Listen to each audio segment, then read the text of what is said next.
we remember this weekend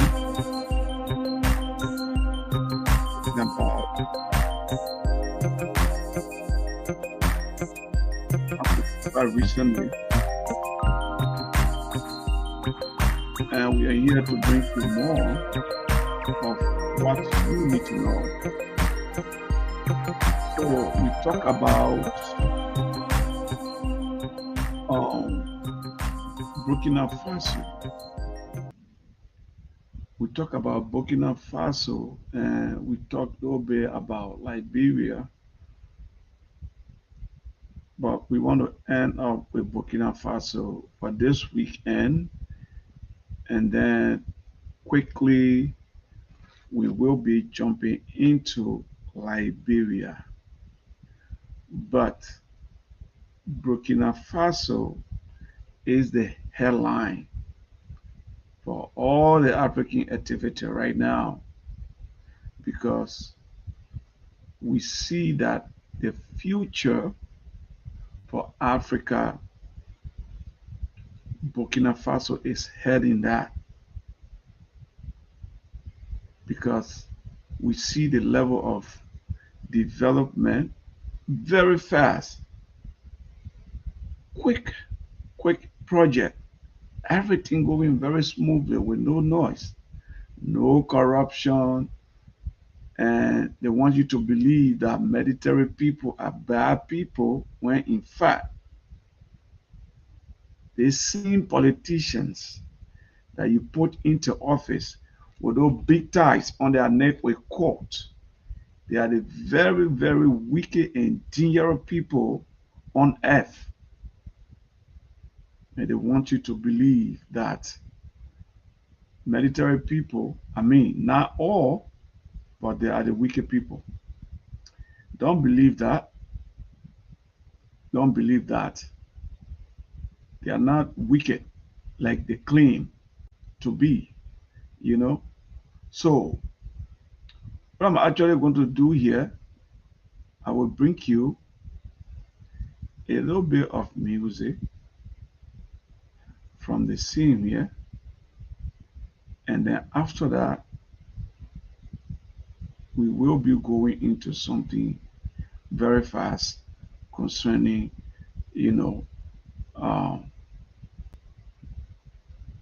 the program. So here you go. There's music from Burkina Faso.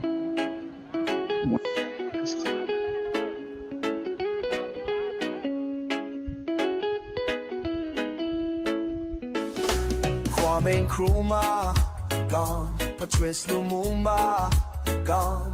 Thomas Sankara, gone. Julius Nyerere, gone.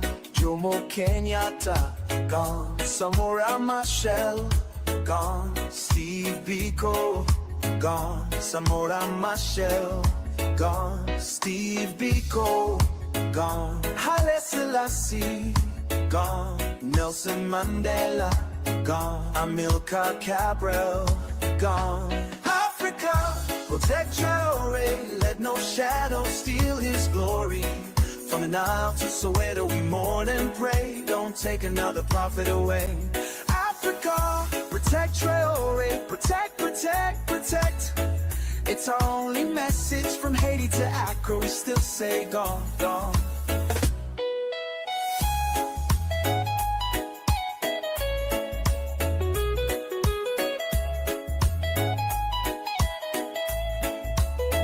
Toussaint Louverture, gone. Jean-Jacques Dessalines, gone. Many of the Hey guys, if you're watching off from anywhere, we want to tell you welcome to Malcolm X, the best, one of the best program for you. Frederick Douglass, gone. Jose Marti, we're going to be making this thing better and better every day for you.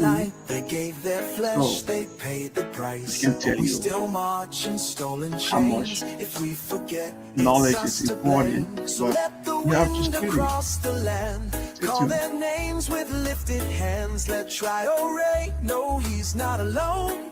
Let the blood of prophets make him strong. Come, protect Traore, let no shadows fear his glory. From beloved, that's what it is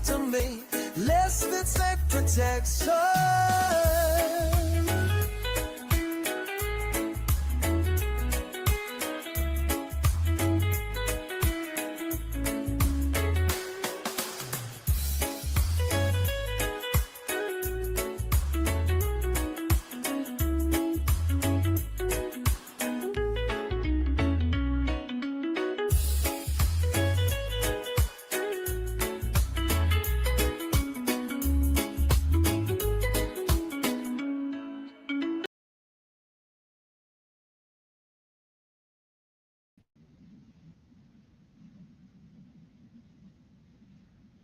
Oh. So here we go. We are back here.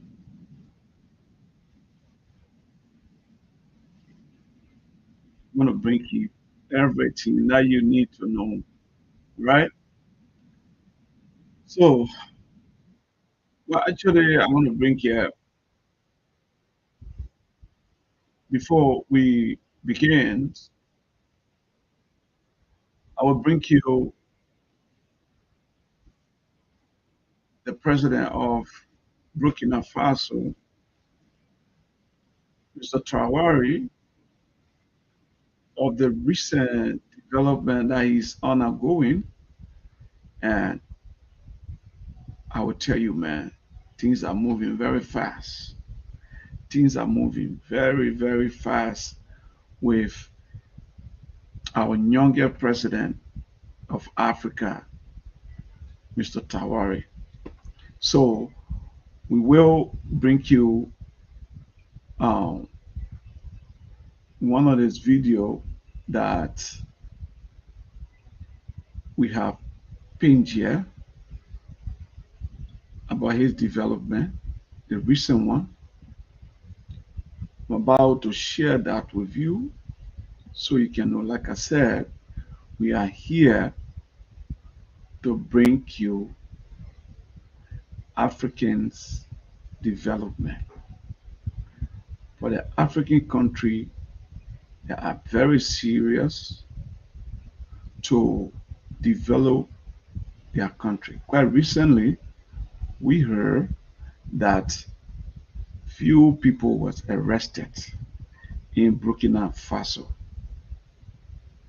Few people were arrested. So on our development, what we capture, we're going to bring that so you will see and you must listen. Don't just be someone that come and carry negative news.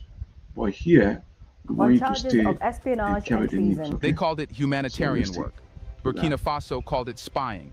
8 NGO workers, Europeans, Africans, all under one Western umbrella, now sit in Oh, it's custody in mute. Ouagadougou, accused of collecting secret data for foreign powers. And suddenly, the aid It's industry mute. is Sorry, panicking I'll bring it because back. this Let me isn't take it just an from arrest, it's a unmute. message. Africa's not a playground Let for me take it Western from helpers anymore. unmute. I'm The masks are off. sorry. The era of pretending is over. Burkina Faso just declared war on the world's most Let me polite take this form of from espionage, unmute. NGO intelligence. But who exposed them? Let's find out. So let me go back there again and see if I can take it from unmute. It started like another quiet evening in Ouagadougou. The announcement didn't come with hesitation. It came with precision. Security Minister Mahamadou Sana stood before reporters, his tone cold and deliberate. They collected Trying and to get passed it on from sensitive unmute, security guys. information to foreign powers, he declared. No room for ambiguity, no diplomatic sugarcoating. This was not just another NGO dispute. It was a declaration that the Oh, it's not lines even between on aid mute. and intelligence had finally been crossed. The organization in question, the International Oh, it's not even NGO on Safety mute. Organization, Coming. INSO, wasn't some obscure Oh outfit. my goodness. It was Oh, a I have to go respected to European-based humanitarian session for network, this. I'm working coming. across conflict zones So from Syria let me to see if I can Somalia, bring this back gathering up. data on But attacks, stay tuned. ambushes, Let me and risks go to to guide my aid workers. But in the eyes of Burkina Faso's junta, that session very here. data, the kind that mapped the pulse of national insecurity, had turned into something far more dangerous. The government said the NGO had been banned from operations since July 31st, after being caught collecting security information without permission. And yet, despite that suspension, ENSO staff allegedly continued working, meeting secretly, and storing data that, according to the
So I apologize, guys. So I'm bringing it back up so you can watch for yourself. Very simple. I'm bringing it right back up here so you myself we can watch this. I'm about to bring you the event that took place in Burkina Faso with the arrest of few other Western spy from Burkina Faso. So here it is. I'm bringing it here. So I want you to listen. Government has detained 8 staff members of the Netherlands-based NGO, International NGO Safety Organization, on charges of espionage and treason. They called it humanitarian work. Burkina Faso called it spying. 8 NGO workers, Europeans, Africans, all under one Western umbrella, now sit in custody in Ouagadougou, accused of collecting secret data for foreign powers. And suddenly, the aid industry is panicking, because this isn't just an arrest, it's a message. Africa's not a playground for Western helpers anymore. The masks are off. The era of pretending is over. Burkina Faso just declared war on the world's most polite form of espionage, NGO intelligence. But who exposed them? Let's find out.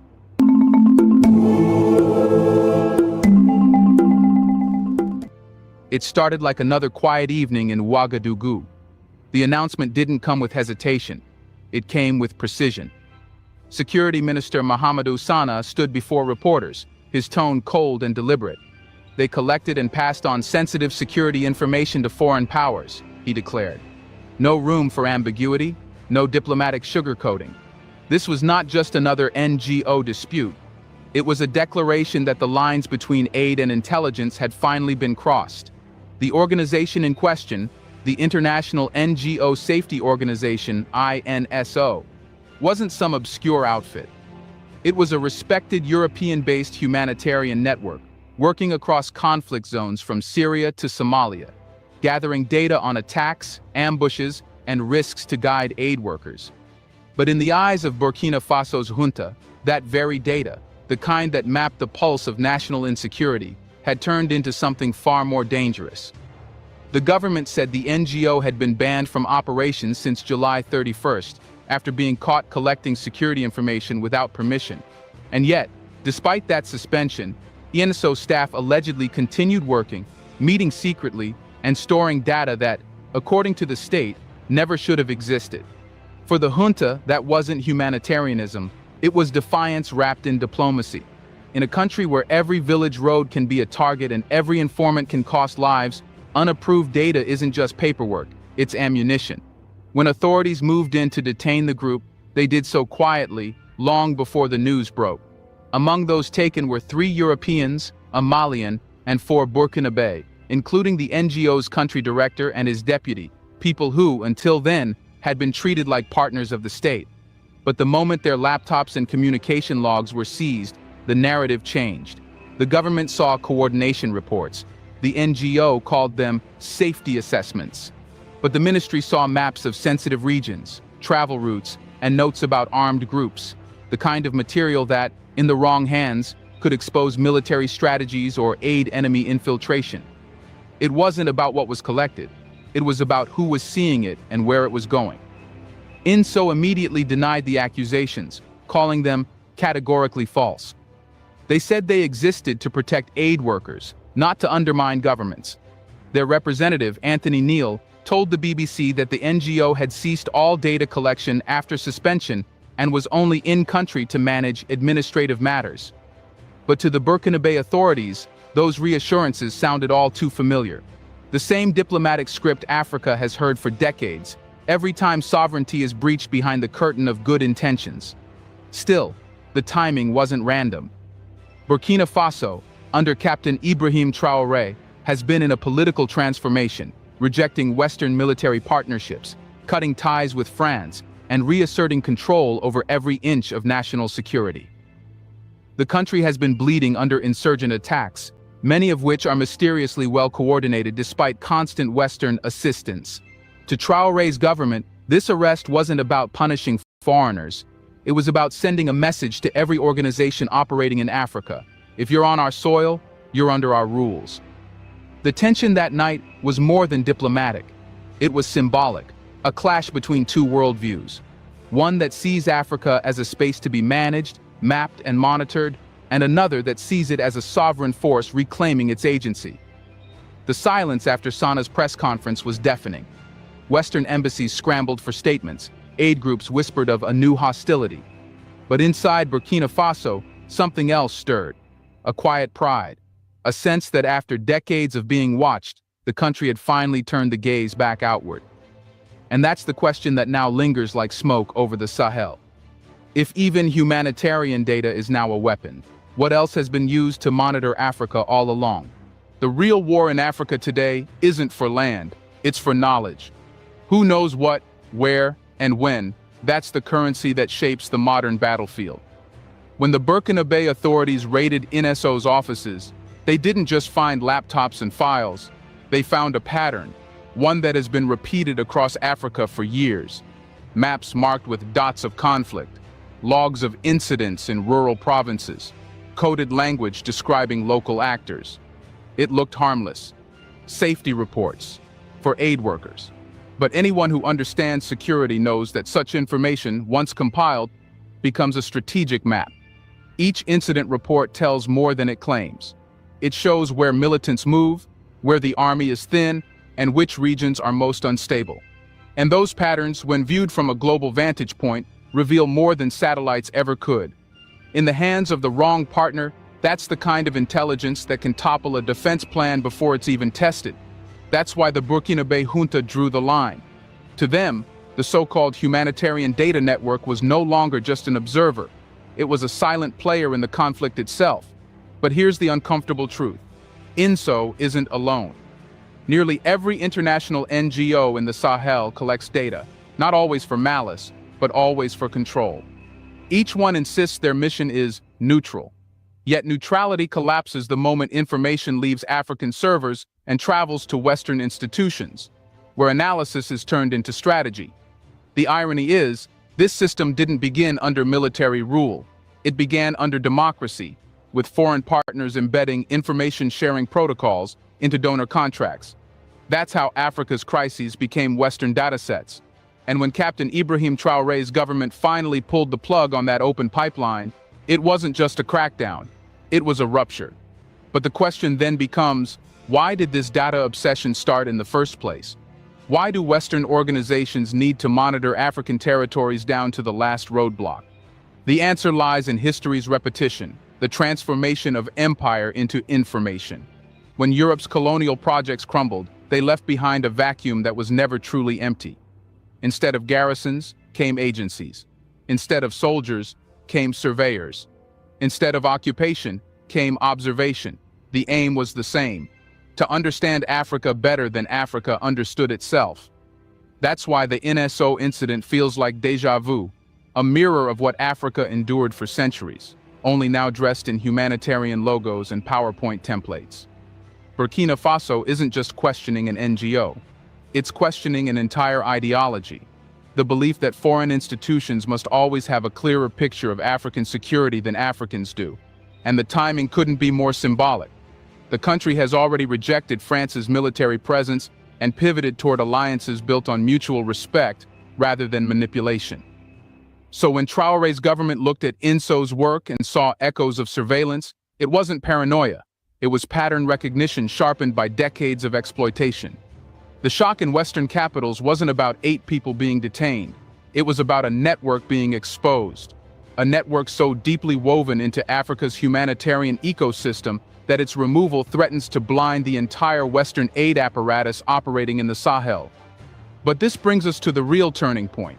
If information has been the West's invisible weapon, then what happens when Africa seizes that weapon back? Let's pause for a second to say, big thank you to the Black Culture Diary community, where Black voices, stories, and legacies are preserved and amplified. By becoming a member, you're not just supporting the channel, you're becoming part of a powerful cultural movement. Let's continue. When Europe's flags were lowered from African capitals in the mid-20th century, a quieter invasion began. The same nations that once extracted gold and rubber began extracting information through census projects, research grants, humanitarian databases, and aid-driven surveys. Instead of soldiers with rifles, there were researchers with laptops. Instead of fortresses, there were data hubs. The African body was freed, but the African mind, its stories, statistics, and security remained under capture. Every Western power knew that whoever controlled the data controlled the decisions. If they could measure African poverty, they could define African need. If they could chart insurgencies, they could dictate security assistance. If they could collect information on refugees, they could control migration policy. In other words, data wasn't neutral, it was governance in disguise. This is why Burkina Faso's stand hits harder than the detainment itself. Traore's government isn't fighting humanitarianism, it's fighting the colonial architecture of information ownership. For too long, Africa's realities have been written in offices thousands of miles away. The Sahel's suffering has been quantified by people who've never felt the heat of its soil. Every death, every displacement, every instability statistic becomes a number in Western grant proposals. What Africans experience, Western institutions narrate and profit from. Consider this. When an African ministry wants access to its own conflict data, it must often request it from the very NGOs that collected it. Imagine that a sovereign state needs permission to view information about its own land. That's not cooperation, that's colonial dependency through code. And this system isn't accidental. It thrives on the illusion that Africa is incapable of managing its own crises, that it needs international expertise to interpret its own chaos. The narrative of incompetence sustains the funding. The statistics of disasters sustain the control. The machine only works as long as Africa remains the studied, never the student. Burkina Faso's rebellion cracks that illusion wide open. By calling out an NGO for collecting sensitive security data, the junta didn't just accuse individuals, it accused a system. It declared that the West's self-appointed role as Africa's observer was over. And for the first time in decades, it demanded something revolutionary: data sovereignty. A concept simple in theory, but radical in practice. The idea that Africa should own the data gathered within its borders, decide how it's used, and determine who benefits from it. The shockwaves this caused in Europe weren't about human rights. They were about the disruption of access. Western policymakers suddenly faced the unthinkable: an African government cutting their informational lifeline. Without that flow of constant updates, field reports, and assessments, the West can no longer manage African conflicts from afar. The result? Panic disguised as outrage. And here's the paradox. While Western media accuse Traoré of paranoia, their own governments have laws banning unregistered foreign data collection. The United States, France, and the EU all criminalize unauthorized intelligence gathering. But when Africa demands the same respect, it's labeled authoritarian. That double standard is not hypocrisy by accident, it's design. Because if Africa begins to own its narrative, the global hierarchy of knowledge collapses. Who then will set the development agenda? Who will justify military presence? Who will write the next report about African instability without having Africa's data to base it on? Burkina Faso has forced that question into the open. The era of information extraction is ending, and a new one of information independence is being born. But as history shows, empires never surrender their tools easily. The next battle will be uglier, more strategic, and more psychological. because it won't be fought on the ground, but in perception itself. Here's a reminder to please like and share the video and subscribe to our channel to watch more videos on Black culture, history, civilization, and identity.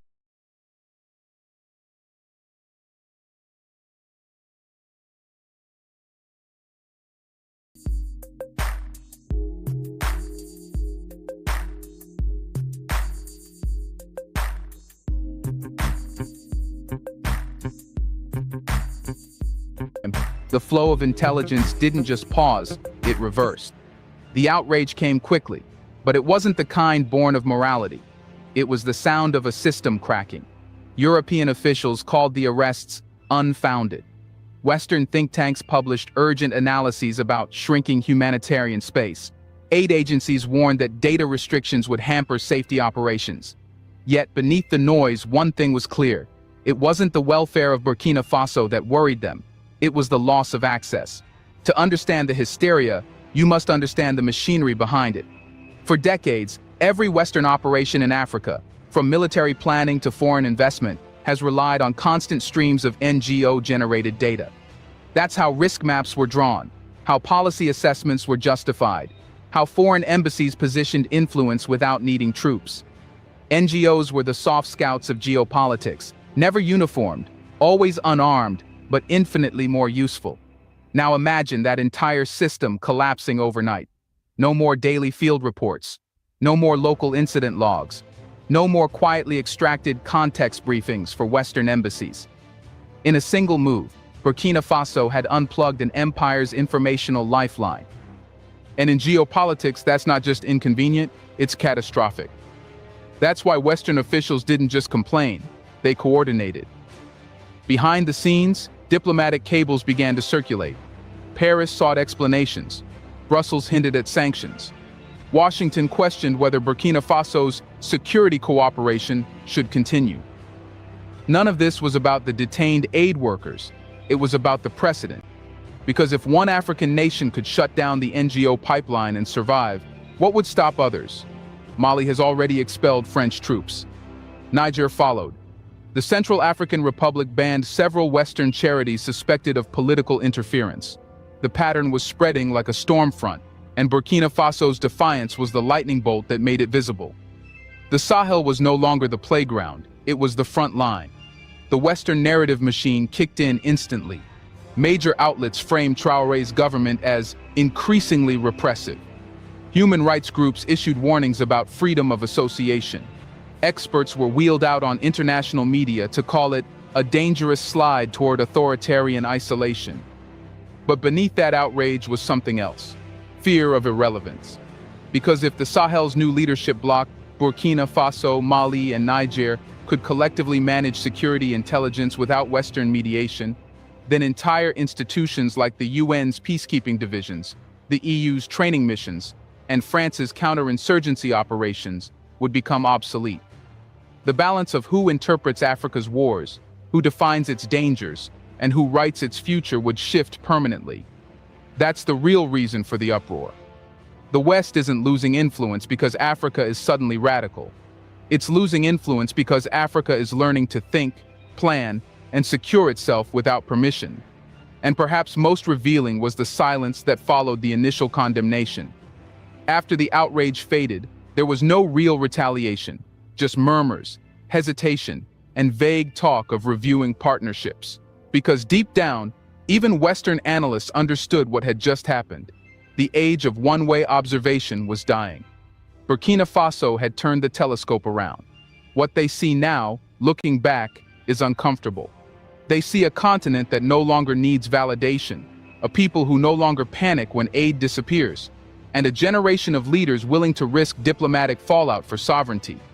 The myth of Africa's dependence has met the reality of Africa's defiance. And yet, while the West scrambles to repair its broken lens, another question now burns through the continent. If Africa finally controls its own intelligence, can it build a new model of cooperation, one that protects sovereignty without isolating itself? The continent is awakening to a truth too long ignored, that sovereignty isn't only about territory or trade, it's about who owns the truth. In the 21st century, Information has become the new mineral, mined from African soil under the label of research, processed in Western think tanks, and sold back to Africa as policy advice. Burkina Faso's rebellion breaks that cycle by doing what every independent nation should do, demanding ownership over what's known about it. But this awakening isn't isolationist, it's visionary. Traoré's administration isn't just closing doors, it's opening new ones, to cooperation that respects sovereignty, to partnerships rooted in mutual benefit, not surveillance. Already, his government is pushing for a regional security intelligence alliance with Mali and Niger, where data will flow horizontally between African nations instead of vertically to foreign capitals. The concept is simple but revolutionary. Africa sharing with Africa. This transformation means a total overhaul of how intelligence, development, and aid are managed. Imagine African states building their own safety coordination networks, staffed by local analysts, powered by regional servers, and funded by their own treasuries. Imagine humanitarian work guided not by Brussels or New York, but by Accra, Bamako, and Ouagadougou, where the people closest to the crisis shape the response. That's not nationalism, that's realism. The age of dependency is finally giving way to the age of self-definition. And this shift is already echoing beyond the Sahel. Across the continent, governments are starting to review NGO laws, tighten data sharing agreements, and audit foreign-funded projects that operate in the shadows. Kenya's parliament is debating stricter digital sovereignty legislation. South Africa is pushing for local data storage mandates. Even small island nations like Mauritius are demanding that development agencies host servers inside their borders. The message is spreading. Africa no longer trusts global neutrality. The West sees paranoia. Africans see pattern recognition. For decades, aid has been weaponized to track, predict, and sometimes even destabilize regions that dared to resist. But when the observer becomes the observed, the narrative flips, and with it, the balance of fear. That's what makes Burkina Faso's defiance so dangerous to global elites. It sets an example. Because once one African nation reclaims control, others will follow, and the entire colonial algorithm begins to fail. Still, this new chapter won't be easy. True sovereignty demands discipline, building data infrastructure, training cybersecurity experts, and crafting laws that protect citizens without suffocating transparency. It means ensuring that in rejecting manipulation, Africa doesn't replace foreign control with local corruption. The challenge is to build systems that are both independent and accountable.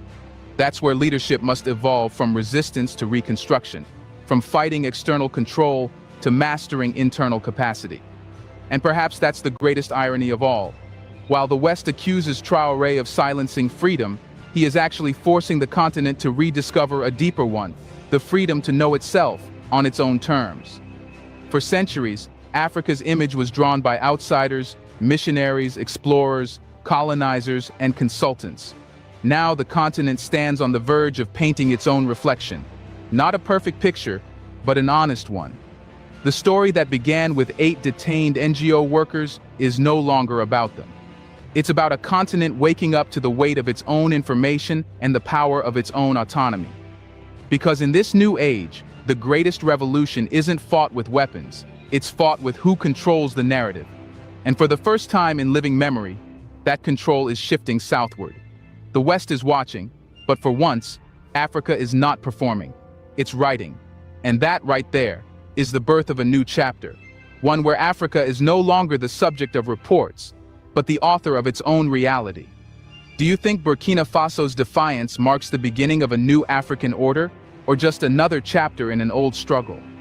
Let us know in the comments section. Should Africa rebuild its own intelligence network to protect sovereignty, even if it means cutting ties with the West? Do you want to watch more videos like this one? If so, subscribe to our channel and press the bell icon next to it. We have decided to bring videos on something nobody talks about: the Black culture, civilization, history, and evidence about how glorious Blacks have been. Thanks for watching, and until the next video, stay tuned.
So, thank you for watching. Welcome back. Welcome back here.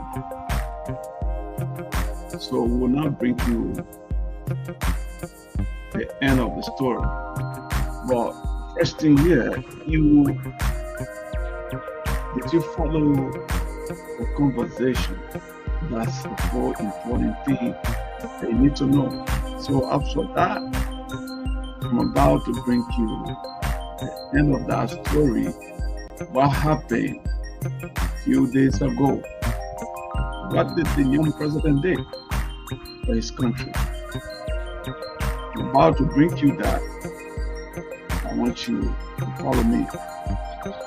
Because here we bring you weekends with African activity and a global as well.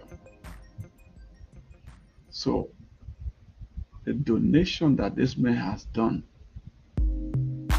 military equipment. Yeah, you have to be equipped because they want to murder him. Should he stay like that? No. You have to be prepared for everything. So here is it. We're going to bring you all of this for you. Vous remet officiellement les clés donc de ces moyens, je dirais, d'assaut et d'appui. Ces moyens d'appui qui nous ont beaucoup manqué dans notre guerre. Je pense que c'est la bienvenue. Tout à fait. C'est pas tard, on attendait ça depuis longtemps, ça vient d'arriver donc c'est le moment de les mettre en œuvre pour l'appui de l'infanterie. De bon usage, bonne chance. Ça vient après nous. Ouais, on en avait besoin. Tout à fait. Merci. Merci beaucoup.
Yeah, so that was it. Now we are back to bring you another development.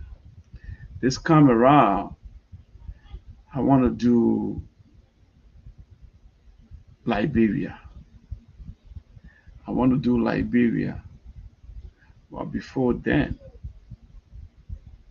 we go to a session where we will play you some sounds from Liberia that you will love. Okay? Because what happened here, everything we do, we want you to be happy with what we do. Okay? So I'm about to bring you little sound from Liberia before we get into what is happening there. Okay, so where we are right now. Okay, so this is where we are in Liberia. Everybody get our own hero. Down to the police. This will I think I have to go back. Something all right. Yeah, something all right. Something all right. I have to do it before it gets too late. Oh. Yeah, so that's the whole thing. And we will make sure we bring it back.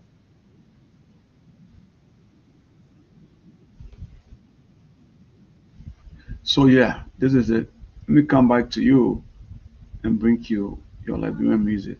Before we get into any development here about Liberia, that what we're gonna do. Okay? I'll share this with you quick and then play it. down to the police. This will be Johnson. Mr. Bashira. Dado Aliyu. Musa. Damaruma. Dado All-Star. Welcome to all the mannings. Namahiro. Namahiro. Namahiro. Namahiro. Namahiro. Namahiro.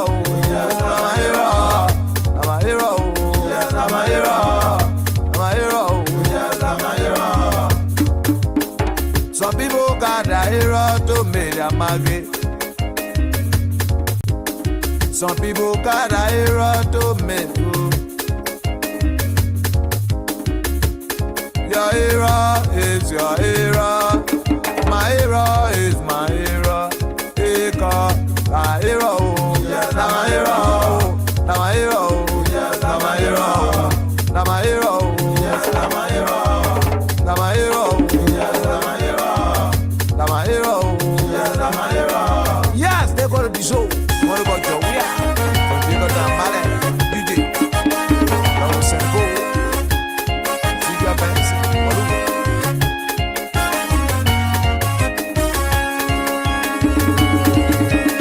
Everybody got a hero.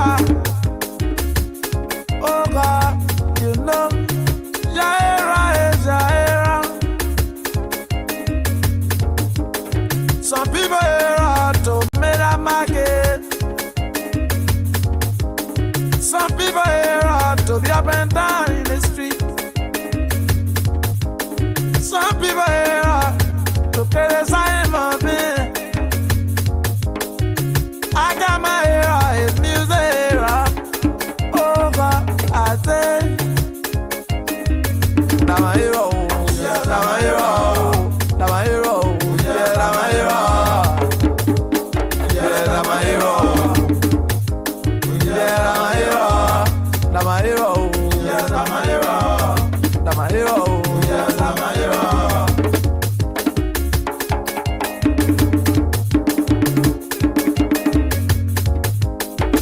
Yes, I'm telling you today.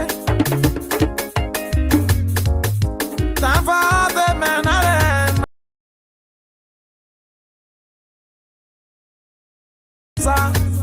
Carrera, volleyball, Carrera.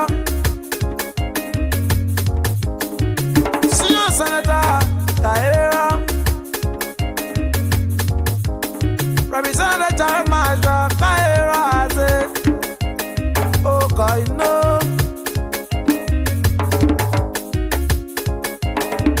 Now my hero. Now my hero. Now my hero. Now my hero. Now my hero. Now my hero. Now my hero. Now my hero. Now my hero. Now my hero.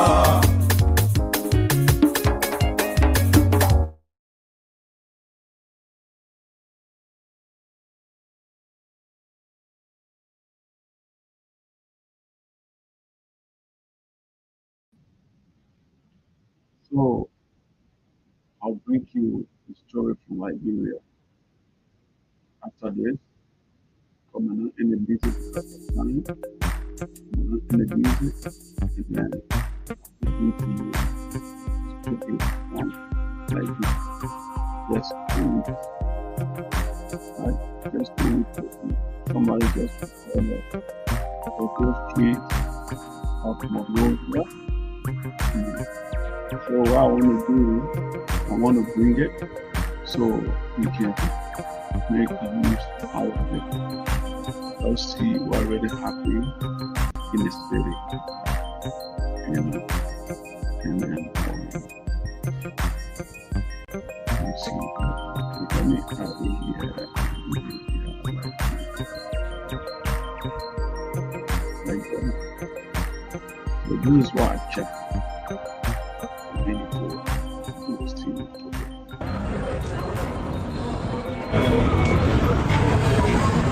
So first, let me say good morning, good afternoon, good evening, or wherever you are watching from around the world. My name is Lawrence Wonfande Gate. Today is about this hour, almost 10 in Monrovia, and today is first Saturday. So every first Saturday in a month, when you come to Monrovia, most especially Central Monrovia, stores are not allowed to be open. So most of the stores will be closed until 10 a.m. So what you are seeing, stores owners, they are just sitting in front of the stores and waiting for the time. And this restriction is not just to keep them waiting, but to have them clean up their various stores, giving way to the Monrovia City Corporation to also get the streets clean. And so this is how Monrovia, about this time, before 10 a.m., this is how it look. First Saturday, every first Saturday in the month. So we are taking you through one of the most popular street in Monrovia. This is Broad Street, and of course we are just entering Broad and Randall. So when you look on both sides, down, ahead, and out of where you see normally crowded, the side where people have their businesses down. At about this time every first Saturday until 10 a.m. most of the places will be closed. Most of the stores, not even most, but it is mandatory that all business be closed until 10 a.m. So I'm taking you around to see, and of course let's get this side and see. Okay, so let's get the Randall Street, and then we will do Benson. Okay, we go up Benson, either way, but let's get at the intersection between Randall and that of Carey Street. So all of the stores, business place are closed. If any is open, you are not allowed to do business.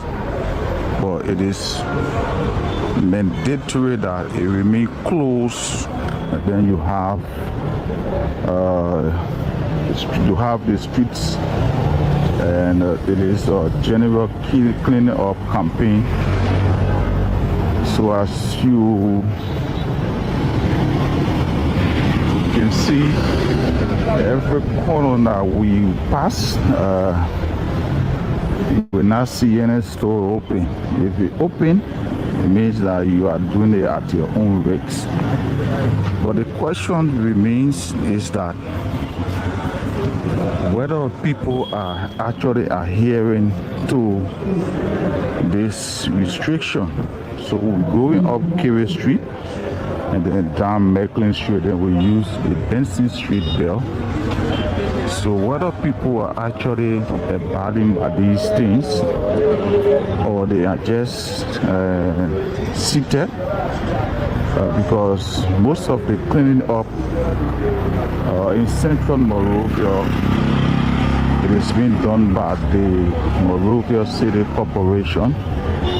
They are the one cleaning the street, but as you see, you will see some diet. People are just sitting, they are not working. They are waiting for the very MCC to come and clean the street. So this is how you sit, and we're going to go down Mecklin, then we use the Benson Street to go up Kerry Street. We use Benson Street.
Everybody solo go in a take by the Mando. Didn't go in if I solo go in a take by the Mando. Take by the Mando. Anga crocodile. A fast solo and a take by the Mando. And they cannot look at the Mando. If I get a gogly, and I get a gogly, what is it? And I get a gogly, I get a proba for a gogly. La Academy. What do you matter? I never will let me see the battle. Sangare man, duty didn't let man down. Probably down. Sangare man, duty didn't let man down. Sangare, see that I'm I don't know let you don't me go for. Only get a great la Connie, but get a great logua. Nigger cake, but a city logua. I found one get a cockly. For the Rebrayala. And I get a gogly, I say, Acroman gogly, Nakura gogly, Acroman gogly, Nakura gogly, then I can let to them, I call it. Minimum carry, I